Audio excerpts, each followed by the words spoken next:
Une obscurité totale, surnaturelle et si dense qu'elle semble presque palpable, s'apprête-t-elle à recouvrir la face de la terre? Ce n'est pas le scénario d'un film, mais le cœur d'un avertissement pressant qui captive et inquiète aujourd'hui des milliers de fidèles. Les paroles de certains prêtres et les prophéties anciennes refont surface avec une urgence sans précédent. On nous parle de 3 jours sombres, un temps où le monde physique s'arrêtera pour laisser place à un affrontement spirituel majeur.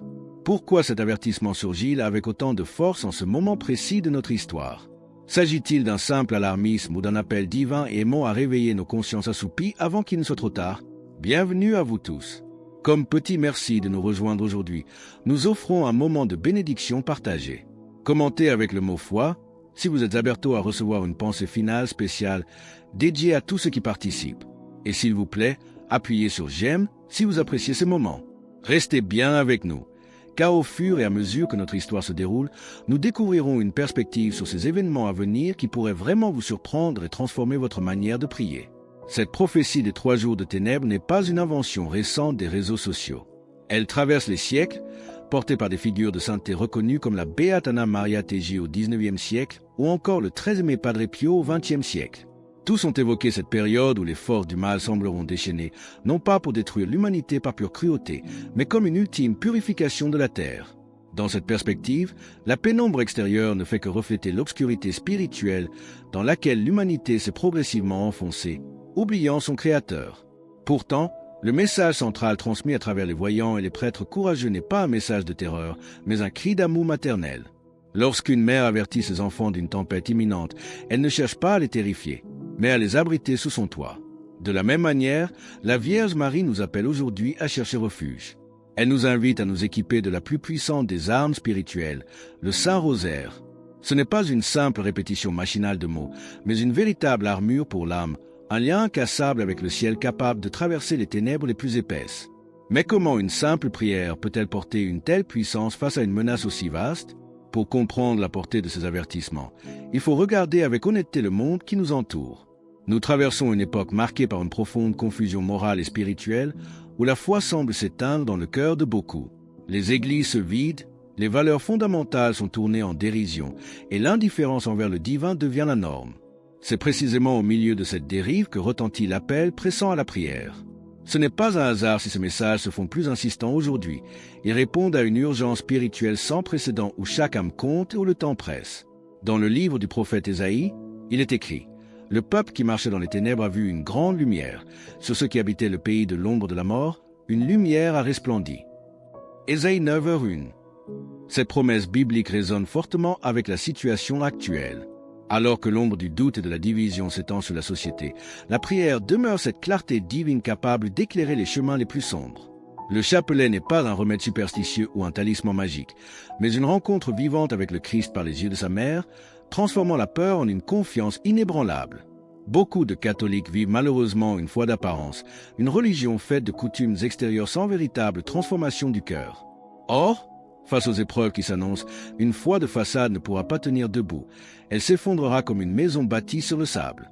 Le Père Petard et d'autres voix courageuses rappellent sans cesse que Dieu demande un engagement sincère, un repentir véritable et un retour au sacrement, en particulier la confession. C'est en purifiant notre intérieur que nous construisons sur le roc solide qu'est Jésus-Christ, à l'abri de toutes les tempêtes du monde. Prier le rosaire avec ferveur, c'est déposer chaque jour une rose aux pieds de la Vierge Marie et revêtir une armure spirituelle. Saint Louis-Marie Grignon de Montfort affirmait avec assurance qu'un fidèle serviteur de Marie ne se perdrait jamais. Chaque Ave Maria récité avec amour protège non seulement celui qui prie, mais étant également un bouclier de grâce sur toute sa famille et ses proches éloignés de la foi. Mais alors que cette protection nous est offerte gratuitement, comment devons-nous concrètement préparer nos foyers et nos cœurs pour ce qui vient? La préparation spirituelle ne se limite pas à des mots ou à une forme d'attente passive. Elle exige un changement concret de nos habitudes de vie. Trouver un moment de calme dans le tumulte quotidien pour se mettre en présence de Dieu devient une nécessité vitale.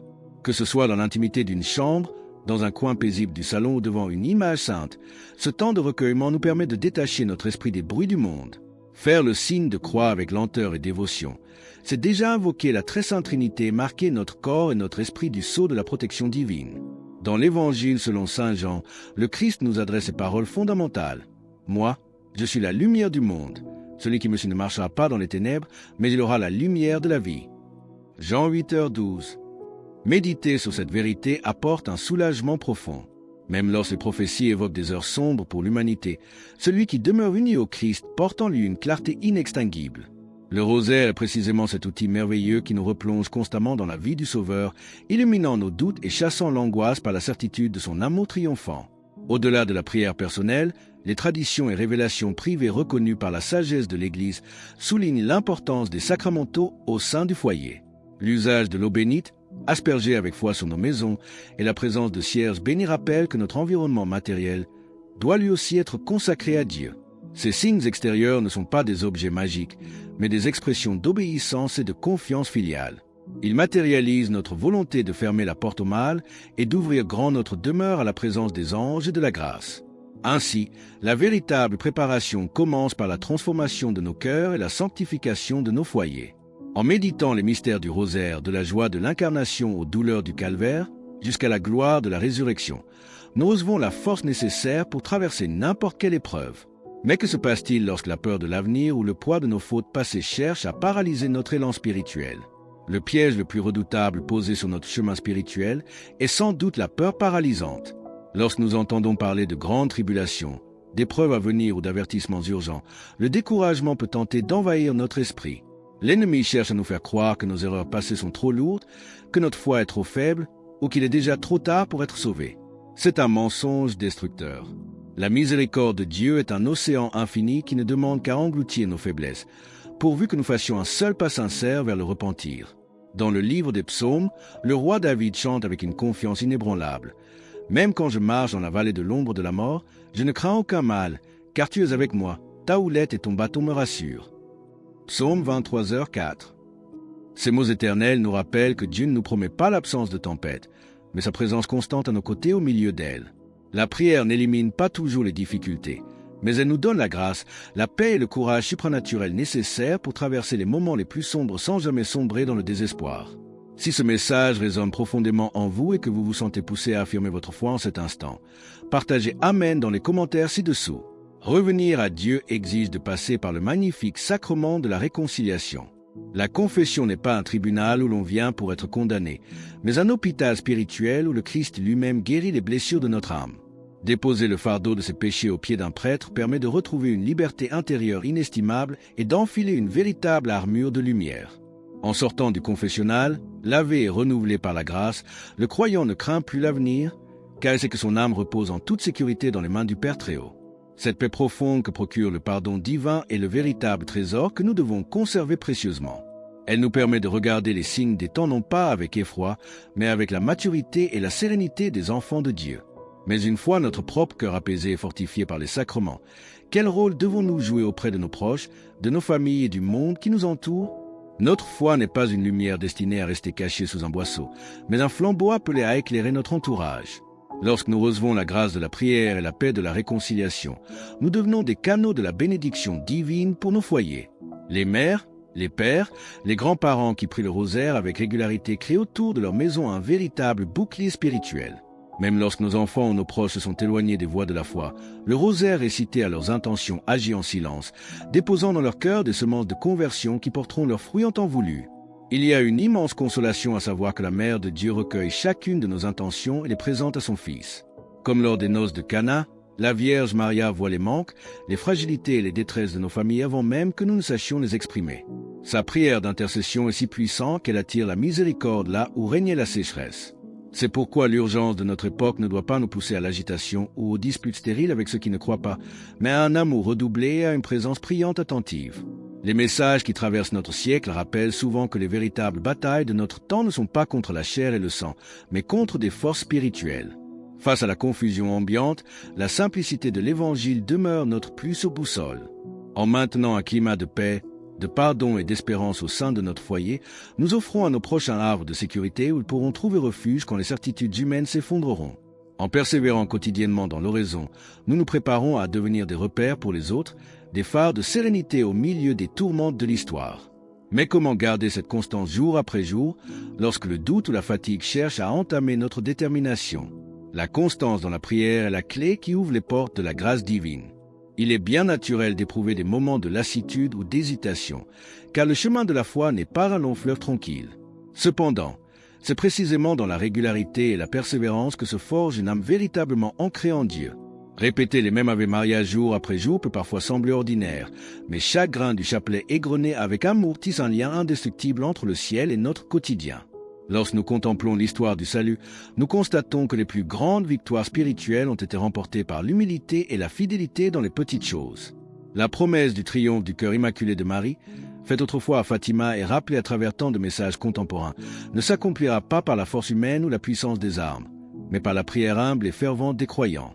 Chaque fidèle qui prend son chapelet aujourd'hui participe concrètement à ce grand dessein de paix et de restauration. Il est réconfortant de savoir que nous ne sommes jamais seuls sur ce chemin.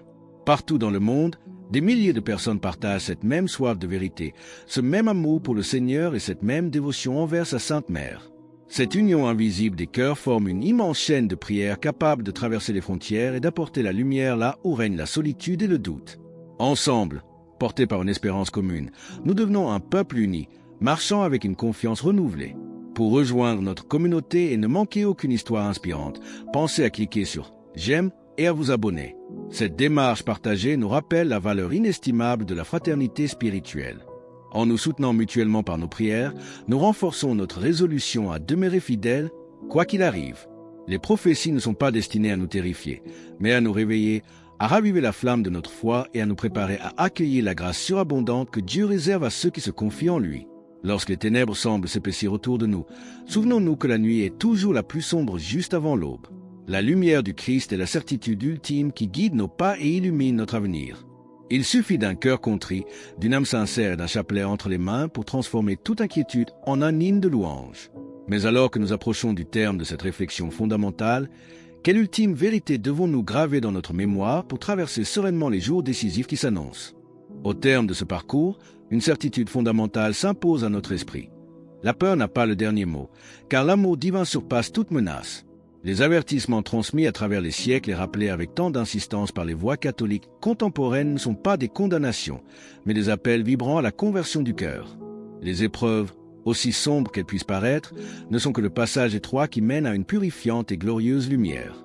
En remettant notre existence entre les mains de la très sainte Vierge et en vivant fidèlement des sacrements, nous choisissons d'habiter dans la paix que le monde ne peut ni donner ni enlever.